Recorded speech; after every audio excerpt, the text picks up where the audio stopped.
Alumni Connect, podcast, ki uspešne zgodbe alumnov ekonomske fakultete pripelje med vas.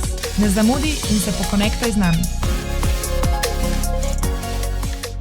Zase pravi, da je državljan sveta, definitivno pa lahko trdimo, da je razpet med Beogradom in Ljubljano. Karierna pot ga je pripeljala do življenja in dela v Sloveniji in številnih službenih potovanj. Sam pa trdi, da so bile za začetke kariere in karierne poti krive videoigre. Danes je Jovan Pavičevič direktor prodaje v podjetju Bettercare. Jovan, hvala, da si danes z nami. Hvala tebi, na povabilo. Dajva začeti pri gamingu. Taki temi, ki je staršem najmanj v veselje, najmanj ljuba. Ja. Ti sebe kličeš ex-gamer oziroma se poimenuješ včasih ex-gamer. Ja. Kaj to pomeni? Kaj imaš s tem v mislih? V bistvu v Srbiji sem odraščal takrat, v 90-ih pa niso bili idealni časi. Vse smo se igrali in vse, ampak zelo zgodaj sem dobil računalnik, smo imeli to možnost pri 5-6 letih, ker je takrat bilo tudi nenavadno recimo. In sem jih začel šraufati, popravljati in nekako sem celo življenje svoje z računalnike. Ne. In igrice so bile del mojega življenja vedno in tudi zdaj so. Ne morem reči, da sem gamer, ker mi čas ne dovoli, da gamam to, koliko sem včasih. Je pa bilo obdobje, ko sem specifično igrico, reče se Football Manager, igral pač dneve in noči in to se ne hecam se. Tudi bilo je obdobje, ko sem za približno 1 leto zamenjal noč in dan. To pomeni, celo leto sem po noči igral igrice in sem živel v enem takem varnem okolju s svojimi internet prijatelji. To ni mentorski nasvet. To zdaj samo odpirava. Mislim, bom prišel tudi do tega dela, kaj so mi prenesle igrice, ker ta igrica je specifična, pač gre za futbol in upravljanje nogometnega kluba. To pomeni, ne špilaš, ti sam klikaš in štimaš, kako bi klub vodil, kot je Mourinho, naprimer, Guardiola in podobni. Naučiš se tudi veliko stvari iz tega, ker igrica sama kot taka zahteva neko strateško razmišljanje, zahteva tudi, ko je tekma, hitre reakcije, tako da sem pa igral tudi druge igrice, te streljačine, v slovenščini mislim, da rečete. Ja, no, v Srbiji bi rekli pucačine. V glavnem, streljaš veliko, tudi tam pač in refleksi se razvijajo in ne vem, tisto čudo, seveda. Mami in oči nista bila vedno nikoli navdušena, predvsem mami. Sem imel močno željo pri 10-11 letih, da bi se malo bolj resno, ker je takrat tudi bilo nenavadno, sploh za naše prostore, da bi se s tem ukvarjal. Sem spremljal tuje igralce, ki so takrat služili $10 000 že 20 let nazaj, ampak je to bilo no go. Ne. Šola, ki je praktično nikoli na koncu nisem zaključil do pred kratkim, ko sem tudi na tej fakulteti v bistvu zaključil ta svoj MBA. Ni mi bilo dovoljeno, danes pa vemo, kaj je gaming industrija, koliko je velika in koliko dejansko te mladi, predvsem mladi služijo, govorimo o milijonih. Tako da ogromno sem igral, praktično 15-16 let, konstantno eno in isto igrico, dneve in noči, tako da ja, bilo je veliko tega. Zato rečem sebi ex-gamer. Ampak te pa je to poznavanje tehnologije, računalnikov, ki si jih spoznal preko igrc, pripeljalo? Niso samo igrice. Počas malo do točke, kjer si danes. Ne? Včasih igrice niso bile subscriptioni in $10 in je bilo torrent, niti torrenti niso bili, bog ve, kako smo na CD-jih kupovali, skrekane igrice in že sam proces takrat, ker mogoče mlajše generacije ne bojo nikoli izkusili in verjetno ne bojo, je bil popolnoma drugačen in od tebe zahteval tudi določena znanja v smislu uporabe računalnikov in skozi tiste ti naučiš. In potem si širil svoje znanja, sem začel tudi zelo zgodaj ukvarjati z nekim programiranjem malo, pa sem tudi na računalništvo šel študirati v Beogradu, tako da ja, sigurno ti pripomore. Danes je drugače, danes imaš Sony PlayStation, klik, iglica se zažene in nimaš veliko prostora za učiti se, nimaš potrebe neki. A te je to pol počas pripeljalo do Halcoma, recimo? Ja, mislim, do Halcoma sem prišel slučajno, skozi glas. No, to je v bistvu zanimivo. Tisto 1 leto mojega bivanja, spanja čez dan, igranja igric po noč, je začelo močno kuhati v trebuhu. In nekaj sem čutil, da ni v redu, da to ni lih moj poklic, ker nič nisem delal, dejansko nič nisem delal. In sem rekel, ajde, da bomo poiskati zdaj službo. In sem slučajno prišel do Halcoma in v bistvu je bila helpdesk, podpora končnim strankam, ki je bila čist pomaganje ljudem na Windows računalnikih z operacijskim sistemom, pomagati, kako uporabljati rešitev in odpraviti kakšne napake in sem se prehitro še znajdel v bistvu s celim sistemom in mi je sigurno pomagalo pri službi in napredovanju kasneje, ker je bila taka tehnična služba. Kdaj si potem prišel v Slovenijo? To je bilo tudi s Halkomom, ne? Ja, v bistvu prvič uradno, da sem prišel v Slovenijo, da sem jo sploh spoznal, je bilo decembra 2010. Oktobra 2010 sem se zaposlil na Halkomu, takrat sem imel koliko 21-22 let. In sem takrat že vedel, ko sem že prečkal mejo, pa naenkrat urejeno, trava pokošena. Vem, to so take malenkosti, ki jih doma nisi lih videl. Iz Beograda izhajam, to je beton mesto, pa ovce, pa koze, pa vse vidiš. To je ena džungla bila takrat, pa tudi danes je, ker je ona velika metropola. Tako da uradno pa sem se preselil, mislim, da sem prišel nekje začetka 2014, ampak uradno do aprila 2014. Na večkrat v Beogradu pa še nisem videla ovc, ampak Ja, zato ker seveda, v centru mesta ne vidiš ovc. Če malo greš izven, vidiš konje, ovce, brez težav, pa bulevard, pasovnica, tam pri meni, ki sem Novi Beograd, mislim, na koncu brez težav vidiš živalsko carstvo celo. Je normalno, ja. Si pa živel tudi še v drugih državah, ne? Bližnji vzhod. Mislim, bival sem ogromno, imeli smo eno stacionarno bazo takrat v Dubaju, ampak sem v bistvu 2 dobri leti preživel recimo na Bližnjem vzhodu iz ene države do druge. Jordanije je ogromno, tako da ja, recimo, da bi praktično živel dol. Kako ti je bilo osebnostno spremeniti, torej kraj bivanja? Marsikdo od mladih, ki naj mogoče zdaj, ki naj bo poslušal oziroma te bo poslušal, razmišlja tudi o tem koraku. Danes je po mojem še lažje. Mislim, takrat seveda papirologija, prehod iz Srbije v Slovenijo zahteva določeno birokracijo za sabo in je bilo 6-mesečni proces sigurno, da bi pridobil vse papirje. Danes naj bi to bilo malo poenostavljeno, pa kakor vidim ni.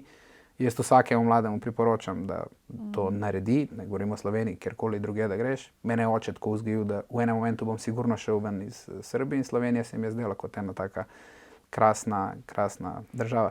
Nikoli pa nisem bil vezan geografsko in tudi danes nisem za določen teritorij, ne Srbija, ne Slovenija, pravim, sem državljan sveta in mislim, da tudi mlade generacije nekako to počasi, kar ne sicer je prednost ali slabost globalizacije, nekako dojemamo se kot pač smo ljudje. Seveda imam pripadnost in Srbiji in Sloveniji, imam tudi dvojno državljanstvo in absolutno spoštujem, rekel, obe državi in tradicije, ampak ni mi pa problem, če bom jutro šel živeti v Azijo, Španijo, Ameriko, kjerkoli drugo in se želim tega seveda. Vem, da si bil res veliko si potoval službeno in privat. V katero državo bi šel živeti iz poslovnih razlogov in zakaj? Če bi se odločil danes. Iz striktno poslovnih razlogov bi bila Amerika. Ker Amerika ima, mislim, da neomejeno in to je tisto, kar mi tudi oče mi je govoril, približno svet, ampak Amerika. Rekel, moraš iti enkrat v Ameriko in morda stoji nekako v meni iz njegovih zgodb, ampak če pogledamo tudi na papirju, mislim, število priložnosti, ki jih imaš tam in količina denarja, ki je tam trenutno na trgu, je sigurno ena stvar. Ne pomeni, da bom šel tja, ker v bistvu bolj mi pašejo kakšni topli kraj in tudi ta Bližnji vzhod, kjer sem delal, ne da bi živel, ampak kultura teh ljudi je zelo blizu tudi kulturi nas, Balkancev, tako da tam mi sede poslovno zdaj. Amerika, vemo, da je. Kako si se pa znajdu res v biznisu Bližnjega vzhoda? V redu. Ko je stereotipno malo vse neurejeno. Ja, ampak tudi v Srbiji je vse neurejeno, tle je seveda drastična razlika v Sloveniji, verjetno sem se zato lepo tudi vklopil v bližnjo vzhodno okolje in sem znal z njimi sodelovati, ker tam gre za odnos. Večinoma gre za odnos. Seveda v Katar in Dubaji imate veliko zahodnjaških direktorjev, tudi veliko Indijcev seveda, ki so KPI driven.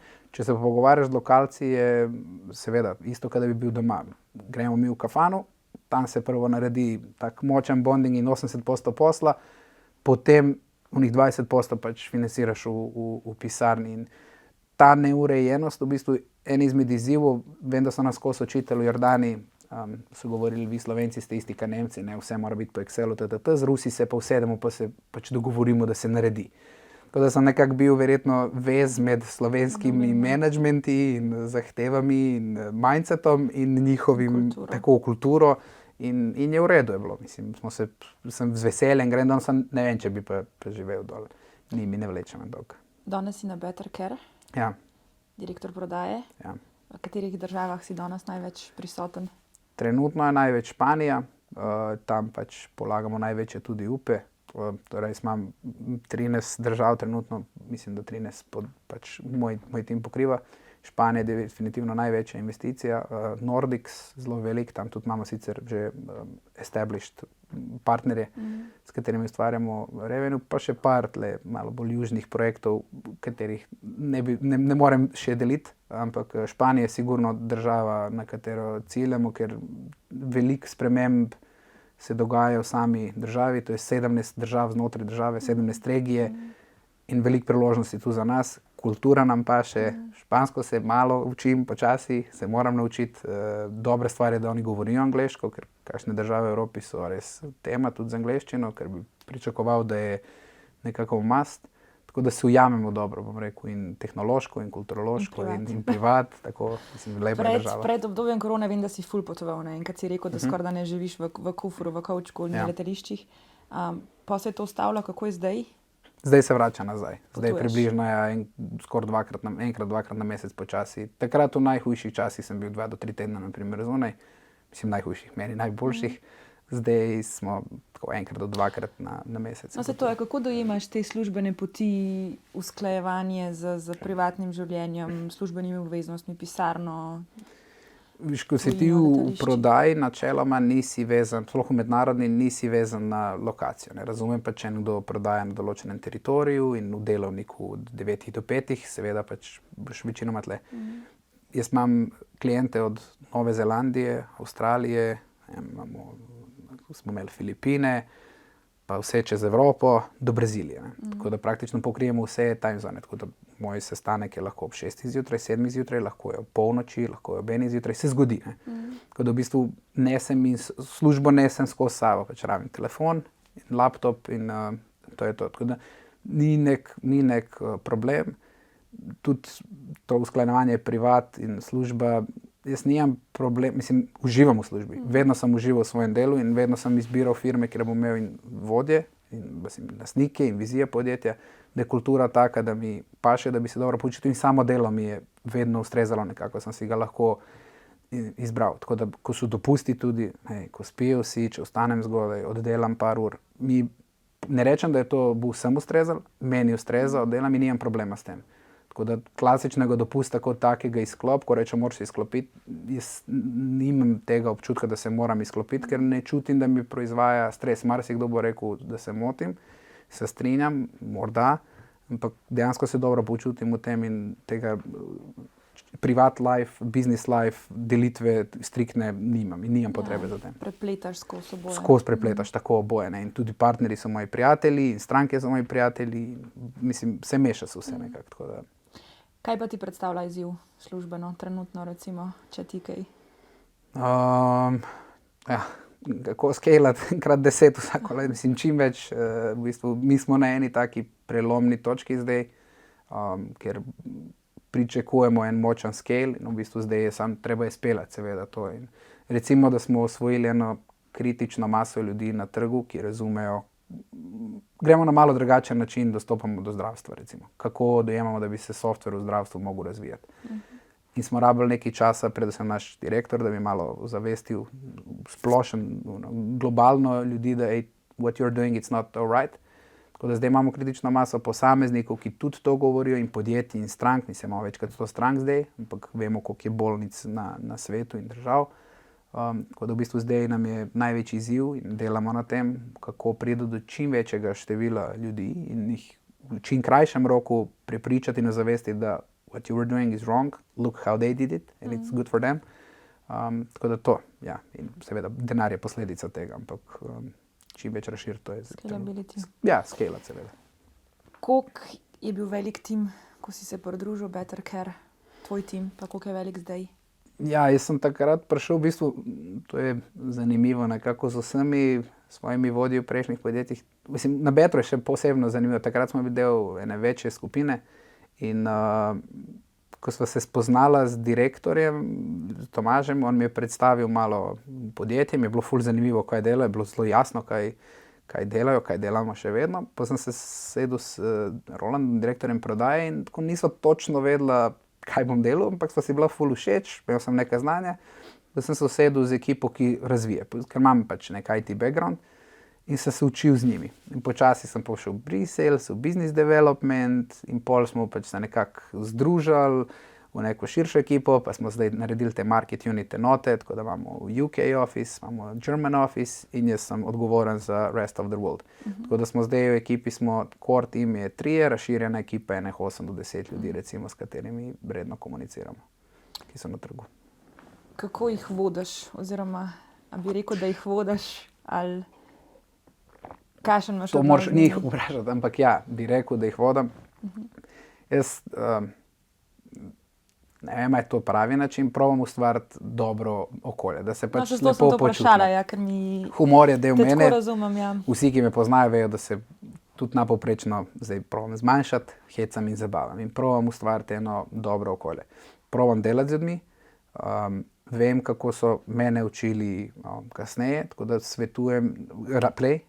svetujem tudi mojim, bom rekel, v timu in ekipi, da na podoben način stopijo do mene in postavljajo vprašanja, dajem jim pa možnost, da so samostojni. To ful forsiram v bistvu in lej, samostojen si, imaš 25, 30, kolikor let, samostojno to delaj, če se ti kje zacikla, pridi in probam se redno pogovarjati, ampak nimam teh, mislim, mogo bi imeti verjetno, letni pogovori, pa tu smo, delamo skozi, praktično vem vse, kaj ti dogaja v življenju. Vsem mehna ekipa, ni velika, vem, kaj ti dogaja v življenju, vem, kaj ti dogaja in v službi, tako da nimam neke hude potrebe, da zdaj imamo neke strukture in zelo taka, rekel, sproščena in živa, tako, spontano vodenje in organiziranje ekipe, pa čim več samostojnosti, ker brez tega propademo, ni skela.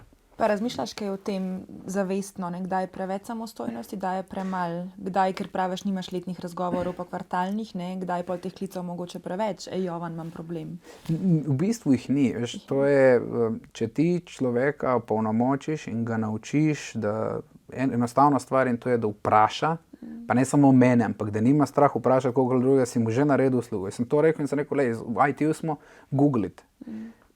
Moja največja šola je bilo, da sem se sam večinoma, učil sem se sam, kasneje so prišle šole, ampak za vsako stvar sem se učil sam. In ko se ti skozi prakso v bistvu sam nečesa naučiš, se ga zapomneš, ima 100-krat boljš, kot če prebereš ali ti nekdo drugi pove, naredi. Tako da to jih motiviram, v tem smislu samostojnosti. Seveda pa dajem jim tudi določene odgovornosti, ker mislim, da vsak posameznik, odvisno seveda od pozicije in starosti, koliko odgovornosti lahko sprejmeš, mora imeti nekaj, za kar je odgovorno, own it. Rečemo, to je tvoje. Zdaj jaz delam zate. Sem tvoj vodja na areni, ampak tukaj je to tvoj ownership, odpiramo nov trg, ti si odgovoren za njega. Jovan, prosim, naredi ti, jaz tebi raportiram. Kaj pa naredi Jovan, ko fejla? Jovan ne fejla. Na odgovornosti. Ne, Jovan ne fejla, če fejla do drug. Nič, ljudje smo, pogovorimo se, vse napake delamo. Jaz, če jih ne bi naredil toliko v življenju, verjetno tudi ne bi bil, mislim, ne rečem, da sem v neki hudi poziciji, ampak tje, kjer sem. Tukaj, kjer sem, tja, kjer sem. Tam je še matra, tja, tam, tja, tukaj. Zdaj še mene matra. Vem, tvoja slovenščina. Omenil si šolo, ne moram mimo tega, seveda tudi, ker smo v alumni podcastu, pa na inštituciji, kjer sva danes. Nisi bil pa samo pri nas, ne? Torej pri nas si se odločil, oziroma odločil si se za Ljubljana MBA. Kako je izgledala pa tvoja pot pred tem, šolska, akademska? V bistvu... Začel si že nekaj v Srbiji študirati? Ja, sem končal srednjo šolo, nekaj ful uspešno, sem bil tako res podpovprečen srednjošolc. Kar mi je bila... Kaj lahko zamučiš danes? Ne, veze, meni je bilo ful lepo, sem užival teh 4 leta v ekonomski šoli, sem se štekal dobro s profesori, smo se razumeli, vedeli smo what's in it for me, what's in it for them, smo najdli nek middle ground in smo bili vsi srečni. Pol sem pa vpisal v bistvu ekonomsko v Beogradu, ker moj oče je ekonomist, stric je ekonomist, tudi predava na ekonomski fakultetu, drugi stric, ujak, je celo borzo srbsko odprl takrat, ne vem, daj so že 90-ih. Vsi so ekonomisti, teta. In pol ajde, grem jaz tudi ekonomijo, pa nisem niti vedel. Ekonomsko sem imel tisto srednjo, pa sem rekel, ajde, pametna pot. In upišem tisto ekonomijo in v bistvu od vsega, kar sem dal, je bilo 900 evrov tistega enoletne šolnine, izpitov 0 in sem gotov, that's not my thing. In pol sem se v bistvu prešaltil na računalništvo, računalniška fakulteta v Beogradu, kjer sem tako leto za letom lepo pucal izpite, zelo dobre ocene. Sem začel vmes delati na Halcomu in zelo hitro mi je začelo to imati veliko časa in interesa in energije in mi je bilo super, sem užival v tem in sem videl, da se učim. Šole in tisto prej, ko sem delal z računalnikom, je bila ena dobra baza, tam sem pa dobival počasi specializacijo. So mi ostali še 3 taki res naporni, full hardcore programerski izpiti. Se nisem nekako z njimi mogel zmeniti, ker oni so imeli predavanja čez dan, pa privat fakulteta je bila, pa sem se probal nekako meniti, če se kao to je to, točke čez dan, tako prisotnost in vse za neko sorry. Tako da sem opustil takrat s 3 izpiti do konca šolo in sem se full posvetil karieri. Vse do pred, da je bilo 2019, to je 3 leta nazaj, ko sem se odločil, sem rekel, ajde, zdaj je čas, da nekaj zaključim. Pol je bila opcija, ali bom tam nekaj, ali bom tle, pa sem poiskal tale B2, kaj že fakulteta, sem na hitro nekako uspel oddelati neko razliko izpitov. Dejansko so vsi bili, to je smer poslovne informatike, veliko informacijskih tehnologij in dejansko vsi predmeti, ki so tam bili, so bili praktično 10 let moje kariere. Tako da mi ni bilo težko, da spremljam in tudi zelo praktično je. Ampak to si enkrat rekel, da takrat si že vedel, da hočeš iti na MBA, ne? Tako, v bistvu razlog, da dokončavam fakulteto je bila, da bi imel uradno papir zaradi MBA. Nisem pričakoval, da se bom nekaj dodatnega naučil zdaj na fakulteti. Pa nočem biti aroganten, ampak pravim. Vse, kar smo tam oddelali, je bilo praktično vse, kar sem delal že prej. So imeli tudi posluha zame na fakulteti in takrat, ko sem dobil, pol je bil MBA, tisti je pa bil zame recimo next level, ker Sem si bil pa nadpovprečen. Po ocenah, ja. Čeprav so mi posameznikom, ki so mi odsvetovali MBA, moj razlog, zakaj sem vpisal MBA, je bil, jaz pač pravim, mene ulica v kakršnikoli obliki, sam sem se naučil veliko, nek street smart recimo. In pa sem dobiti neko mogoče malo bolj akademsko, pa tako formalno tudi, da vidim, kako izgleda, jaz brez formule marsikaj izračunam v prodaji, ampak morda je zadnji neka ekonomska teorija, that justifies it, in me je ful zanimalo. In veliko njih mi je nekako odsvetovalo. Rekli, ne boš zgubil tisti svoj street smart guy, sem rekel, ni šanse. Sam razširil ga bom, kar se je dejansko zgodilo, tako da ja, v bistvu razlog je bil, da dopolnim svoje znanje, zato sem se vpisal na MBA tudi. Sem ga zdaj uspešno zaključil. Ja, a če podaritev si tudi že imel? Ne, to imamo junija, ja, zaradi korone smo imeli, pač veliko smo delali in offline in podelitev smo mogli zamakniti malo, tako da junija 10. mislim, da imamo. Ja, to je ta vaša generacija. Da. Pridemo. Kako bi rekel, da si drugačen osebnostno in karierno? Ko sem lačen. Ne, pred MBA-jem pa po MBA-ju.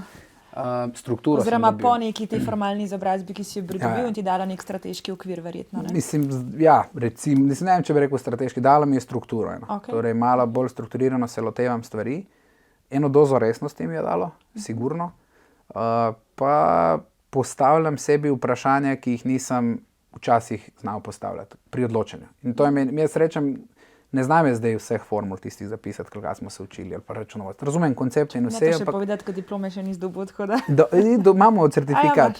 Ampak lej, bom pogooglil. Važno mi je, da razumem. In mindset se mi je malo samo spremenil. Znam zadihati, znam premisliti, znam se vprašati določene stvari, znam kje poiskati za nasvet, tako da nekako, kako sem pričakoval. Jaz sem hotel samo malo drugače razmišljati, mogoče širše, strateško strukturirano in to mislim, da sem dobil in to mi je največji value MBA. Top. Zato, ker sva, kjer sva, pa vem, da ste imeli veliko online, ampak vseeno, kaj je najlepši spomin, zdaj, ko si spet tukaj na fakulteti? Nismo imeli veliko, mislim, imeli smo 3-4 predmete, po mojem, samo v živo. Meni je metka ostala še vedno v mislih, še najbolj računovodstvo. Podnapise, Metka Tekavčič. Ja, Tekavčič, ja, ona je meni, mislim, cel ta predmet računovodstva, kaj je bil še tale, gospod, Javornik. Mislim, tip mi je res legendaren. Znanje, ki sem ga vpil na predmetu računovodstva, pa tam sem bil ful šibek, pa verjamem, da sem največ potreboval. To mi je ostalo ful v spominu, ker njena zavzetost, da se mi naučimo, je bila neverjetna. Pa samo me je takrat impresioniral, se spomnim, da ti odpreti pač 3 bilančne knjige in ti pove praktično strategijo podjetja, dolgoročno, kratkoročno, kar češ iz unih številk in se nisem rečel, wow. En dan, ko bi imel velik konglomerat, you'll be my accountant guy. Ne? to mi je tako, taki mali momenti so mi. Ostali so ne v sami šoli, ampak na Zoomu je ostalo veliko momentov, ker mi smo mogli v bistvu prešaltati in to neformalno druženje na Zoom. Ne? Tako da ja, ne vem, od Matica, ki nam je igral harmoniko zvečer na Zoomu, do ne vem, kaj smo vse imeli. Take stvari ti ostanejo v spominu, ja. Zanimivo je, da si odločil za računovodstvo, ker je stereotipno, ga dajo vsi nekam na Vem, ja, nazaj. in ja, mogoče sem malo tu, ampak meni Moji je možgani ti drugače v bistvu računovodstvo je edini predmet, ki sem ga fejlal, vse ostale sem dal iz prve, tega pač nisem šel skozi in sem pa nisi mogel. naredil, pa ti je vse Tako, ona je rekla, da lahko pustim 6, ampak 6 ne bomo se to delali, 5 se naučiti in dejansko sem se takrat, oče moj je tudi profesor statistike, matematike, računovodstva in ekonomije splošno in sva 2 tedna tako danonočno se učila in brez napake na izpitu. In ja, taka stvar ti ostane sigurno v spominu, ne. Zanimivo, to. Ja. Mentorstvo. En tudi pomemben del tvoje... Najbolj pomemben. No, ampak tako, ja, tudi pomemben del tvoje poslovne in verjetno zasebne trenutne situacije, ker si mentor v okviru MČM. Kako se že imenuje program? Imamo, to je moj prvi mentor. Aha, V bistvu, ja, to je program, ki smo ga naredili 2 let nazaj. Zdaj mislim, da je druga generacija za mlade od 15 do 25 let, ki v bistvu iščejo te svoje prve nekako, rekel, karierne, pa tudi sicer, na primer, srednjošolce imamo, ki se odločajo za izobrazbeno pot. Tako da, ja. Kaj misliš, da največ lahko daš kot mentor? Izkušnje. Jaz načeloma skozi celo svoje življenje imam mentore okrog sebe. Tudi več njih. Formalno, neformalno, imel sem tudi formalno mentore. Ulica mi je spet... V okviru česa si imel formalne v službi? Ne, skozi tisti program, ki smo imeli, ta Young Professionals. Aha, V okej. bistvu sem imel formalno takrat mentorja, Toni Balažič, takrat je bil Mercator. predsednik tako upravnega odbora Mercatorja, sem 1 leto sodeloval z njim in on mi je, zaradi njega imam drugega otroka, čisto ne rabimo detajlov, pač tam sva se Ne bom te pogovarjali. vprašala, To je kaj je privat. mentoriral. Ne, so se pogovarjali vsem, kar je bistvo mentorskega. On mi je svetoval takrat, da naredim druga otroka in hvala mu. In zaradi njega sem ostal v prodaji naprej. Ker takrat se spomnim, da sem bil malo več zmatran in sit vsega in mi je, malo smo se pogovarjali o tem in mi je povedal. Tako da neuradno pa vsi moji vodje praktično so bili moji mentori. In tisti, ki so zdaj, so še vedno. In privat se pogovarjam, imam zelo bliske odnose s svojimi vodji, res. In vedno sem težil k temu, tako da in poslovno seveda sem se. Tako da te izkušnje, ki slišiš od njih, tisti je vredno, to je največja vrednost tega. Tako da vedno gledam, če iščem še mentore tudi zase nekoga, da sem malo bližje, da sodelujem, iščem nekoga, ki res ima izkušnje, seveda, ki jih potrebujem, pa ne nujno, da smo v isti industriji. To sploh ne, ker pač Toni je Mogoče še takrat boljše, je delal v ja. retailu, ja, mislim, čisto druga stvar, jaz sem pa v IT-ju, ne vem, kje sem to, telekomunikacijah. Tako da in tudi jaz probam nekako, ko mentor pride do mene, mentoriranec, me vprašati, jaz mu probam povedati svojo izkušnjo, tudi izkušnje drugih, tako da tisti je za me največja vrednost. Kje bi pa tukaj rekel, na komu je odgovornost, da mentorski proces teče? Mislim, mora biti na obeh. Zame je mentorski odnos je bidirectional, ni one v eni smeri. Tako da sigurno je na obeh. Seveda je mentor tisti, ki je bolj izkušen in čustveno in mentalno in kakorkoli, ne, ker če mentoriranec ima nek down, seveda je na mentorju, da ga nekako dvigne naprej in v kakršnem koli momentu. Tako da seveda mentor ima krovno, ampak oboje pa imata to odgovornost. Kaj bi pa rekel, da si se ti, kaj je bilo najbolj pomembno, kar si se ti naučil od mentoriranca? Ker si rekel, da je dvosmerni odnos. Kar nekaj sem jih imel, koliko sem imel zdaj, 4, 5. V bistvu jaz, dobro, mentoriram, tudi tiste, s katerimi delam v službi, ki so del mojega tima, jih na nek način seveda mentoriraš, neko od njihov vodje. Skozi tisto dolgoročno sodelovanje z njimi v bistvu naučim se, kje delam napake. Vidim skozi njihovo obrazno mimiko, skozi njihove komentarje, zelo znam začutiti in ugotoviti, kje delam napako. Zdaj, jaz sem jo odpravil ali ne, mislim, ne vem, na marsikakšni še delam, ampak skozi odnos z njimi vidim točno, kaj delam narobe v vodenju. To meni, da sebe pa naprej bildaš. V bistvu, ja. Neka vrsta zrcala ti je mentoriranec potem. Imaš prostor še za kakšno mentoriranje? Načeloma, zdaj trenutno, mislim, se najde. Alumni ima zdaj tudi EF, ima zdaj mentorski program. Lahko, to zdaj moramo povedati, ker že govorimo o mentorstvu. Ja, super, lahko, seveda. No, te bomo povabili zraven. Ajde. Imamo nov mentorski par. Super. Omenil si večkrat že na začetku work-life balance. Koliko ti je to pomembno, oziroma vem, da se tega tudi malo strateško lotevaš. Tako imel si, prej smo rekli, prej smo se smejali, da imaš najbolj nenavadne navade. Ja. Mislim, ko se je začela korona, sem imel malo tak en period, kjer sem mogel sebe sprogramirati, ker so se mi privatno zgodile določene stvari in je pol prišla še korona, sem se nekaj preselil, naenkrat sem pač ostal sam in sem si mogel dejansko sprogramirati tako vojaško življenje na pol ure in tudi malo manj sem spal. Tako da sem imel čudne navade, vstajanje sred noči in iti v hribe in podobno. Zdaj je malo drugače, so se stvari znormalizirale in vse, tako da tudi boljše. Nimaš več nenavadnih navad? Nimam več nenavadnih navad, tako da imam določene navade sicer, ki so simpatične, Lego kockice, naprimer, s katerimi se igram konstantno. Da se igraš, zbiraš mesta? Mesta imam zbrana vsa, ja, tudi marsikdaj se igram z otroci, pa gradimo, ampak mesta imam jaz zbrana vsa, koliko je 13 mest imam zbranih Lego, ja. A je to zdaj že kakšna vrednost kolekcije, lahko oceniš?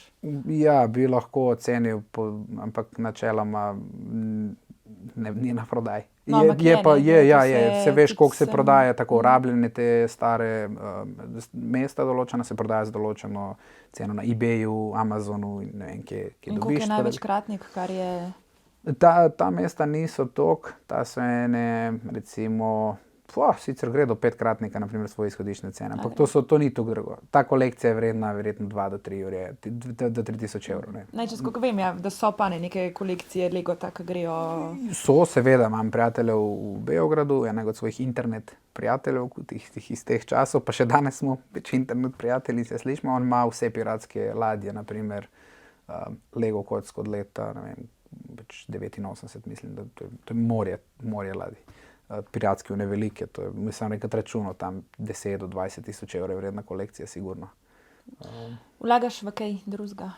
Zelo malo. Razmišljaš o prihodnosti v tej smeri? Ja, sem trenutno, malo sem se igral s kriptom, malo sem se igral z delnicami, zelo male investicije, ampak trenutno, glede na to, kakšen je trg in kakšne so dogajanja na trgu, sem malo previden, želim si vlagati, investirati, seveda imam tudi ogromen kredit imam, tako da malo tudi moram razmišljati o tem, ker tudi to je seveda nepremičnine so zdaj skočile, tako da bi verjetno zdaj pokril vse kredite s prodaje nepremičnine, tako da sem malo bolj varen, ampak čakam, da se vsaj malo stabilizira stvari, ker zadnjih, ne vem, 3 letih niso bile normalne, ne. Je up and down in pač pridejo različne teorije, ampak na koncu noben ne ve, ne moreš neke pametne ekonomske analize narediti, ker se ti je jutri z vojno ali zjutraj s pandemijo ali zjutraj. Tega vam nisem povedala, kam vlagati.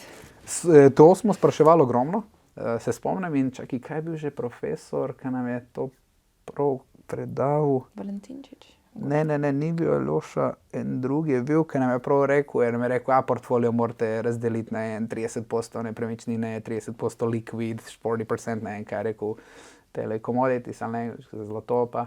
Je rekel, pa sem mu vprašal, kaj pa vi investirate, profesor, rekel, jaz sem v potovanje.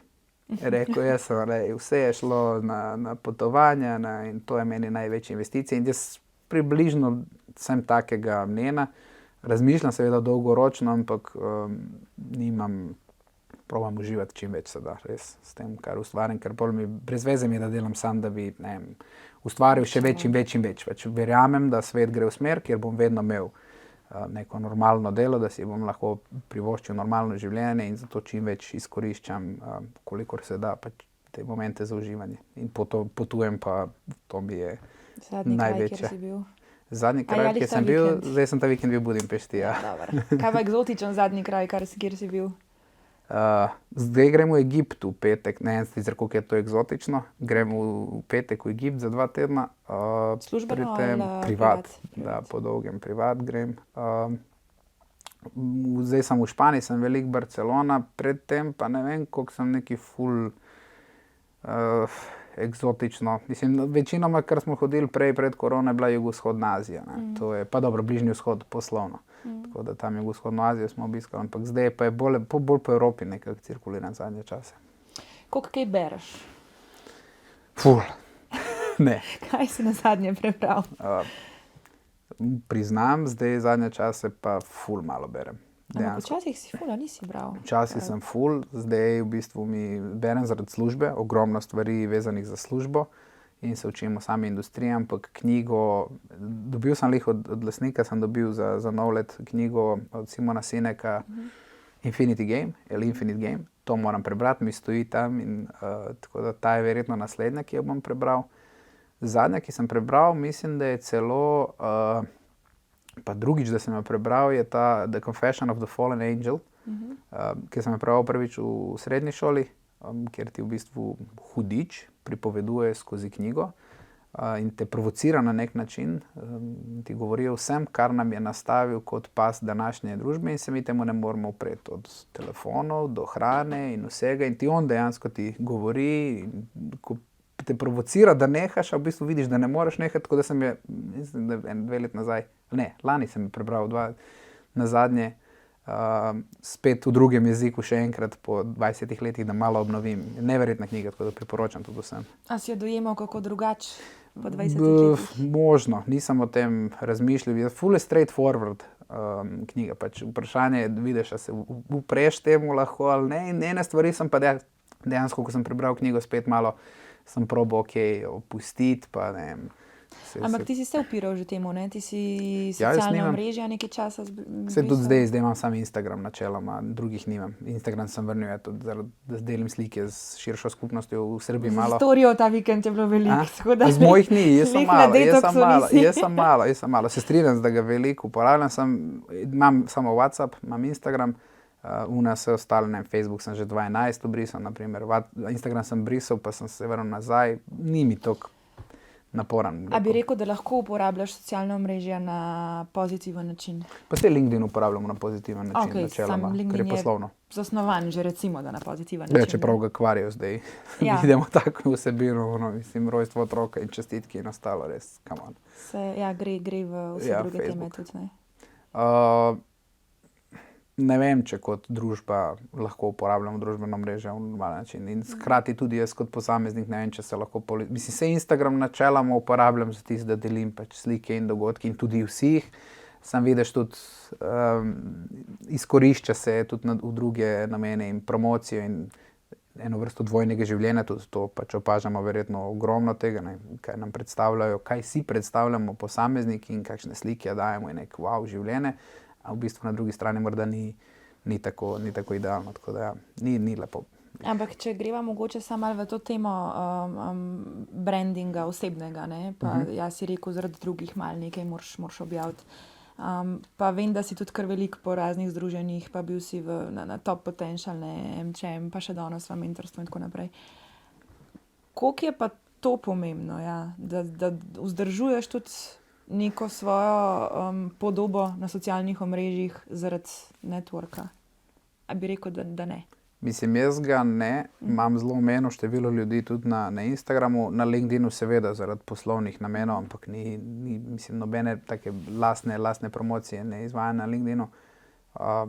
Je posameznikom, odvisno je seveda, če si ti single person company, konzultant, seveda boš se bolj izpostavljal kot, ne vem, če si delaš za neko podjetje, takrat boš promoviral verjetno podjetje.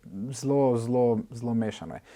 Odvisno, kakšne tudi namene imaš seveda na koncu. Vemo, da se ta social networks like Instagram in ostalo res izkoriščajo take narobne promocije s tudi takimi narobnimi izpleni predvidenimi, tako da jaz probam v bistvu z otroci se čim več pozabavati in deliti to s tisto mehno skupino ljudi, ki jo imam gor, ker vem, da jih razveseli in to je that's my thing. Delate burek, ne? Delamo vse, igramo se z legicami, delamo burek in neumnosti. Rekel si, da bereš premalo zadnje čase, ampak če ostanem... Knjig, ja. Ja, okej. Instagram posti ne veljajo. Če ostanem pri knjigah za zadnje vprašanje, če bi pa napisal knjigo, pa zdaj bo ti zviran, kaj vem, da si lahko, o čem bi jo napisal? O svojem življenju. in upam, da jo bom napisal in si želim. Sam res verjamem, imaš da željo? sem. Ja, mislim, že nekaj časa vem, da jo enkrat bom napisal. Mislim, da imam materijala takega in drugačnega zanimiva. V bistvu sem mislil napisati knjigo, pa ne vem, moški moškemu, ne. V bistvu sem hotel napisati knjigo izključno za moške, ampak mislim, da sem še premlad in da moram dati še nekaj stvari čez in malo še brade dobiti, preden jo napišem, ampak to je moja neka ideja. Pa poslovni? Vse, ne, privatni, Poslovni del ali poslovni, privatni vse. del? Mislim, še več privatnega kot poslovnega, ampak ja, tudi poslovni del. Kaj je pa danes en tako, zadnji nasvet, ki bi ga dal ne kot moškim, ampak kot recimo mentor mlajši generaciji? Da se drznejo, pa da so pragmatični. To je tisto, kar je meni vedno pomagalo. Probal sem ne komplicirati v življenju in biti zelo pragmatičen pri odločitvah in seveda, kdaj se boš opekel, ne boš vsaka odločitev ne bo ta prava, ampak tudi če jo ne narediš, si se odločil, da ne narediš, kar bo peljalo v neodločanje, kar je še hujš. Tako da bodi pragmatičen, odloči se, naredi, padi, vstani. To je tudi kar svoje otroke učim. Včeraj mi je Filip prišel cel krvav, pisma nos razbil zunaj, smo pogledali, nič ni zlomljeno, smo brisali, ajmo naprej. Tako da v poslovni in privatnem življenju in poslovni karieri bo veliko tega ne komplicirati, pa drzni se probati. To je, mislim, če ne probaš, ne veš, mislim, da ne veš enostavno, kako boš rekel, ja, ne morem, nisem uspešen v tistem, ja si probal tisti, ja nisem, ja pa probi, pa boš videl, pa boš zafrknil. Samo sem tukaj včasih pa tak občutek, da znaš mali sklopiti čustva, je to res? Ali samo zgleda? Jaz so mi delali, kaj že ona HRM agencija, ne vem kaj že, so mi delali analizo eno in v bistvu so analizirali empatijo na neke različne načine, analitično, čutne, ne vem kaj že. In tako sem nadpovprečno empatičen, pa je bila druga, upravljanje z lastnimi čustvi, je bila tako podpovprečna, ne. Tako da tisto malo popravljam, ampak ne izklapljam jih, so zelo prisotna pri meni. Znam, jaz v bistvu, ko pridem do tega momenta, kjer se moram odločiti, razmišljam o rizikih. Rečem, okej, gremo od najslabšega. Kaj je najslabše, kar se lahko zgodi pri tej, v redu, izgubim službo. Kredit moram poplačati za stanovanje. In pač pol gledaš, okej, mogoče to ni najboljša odločitev. Ali pa pri kakšni manjši stvari. Edina stvar, pri kateri sem neodločen, in to vsi tisti, ki me poznajo, je hrana. Pridem dol in jaz bi vse jedel, ko vse imam rad in pol oni znorijo. Pa da se odloči, pa sem rečem tako, prines mi nekaj, pa bom pojedel.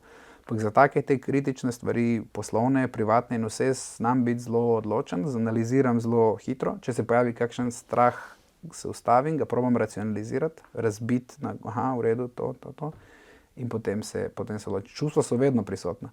Ne smeš pa dovoliti, da ti izključno čustva odločijo. Jaz rečem vedno, spremlji srce in kaj ti ta nek nagon govori, ampak malo premisli, ker tudi marsikdaj nas zna tisti zavest in je neko poželjenje ali želja, kakršnakoli druga, finančna, privatna, da nekaj narediš in pol greš v tisti nepremišljeno. Samo malo razmisli, pa to čustva mora biti del odločanja. Jaz mislim, da ne moreš odločati brez čustev, da je narobe.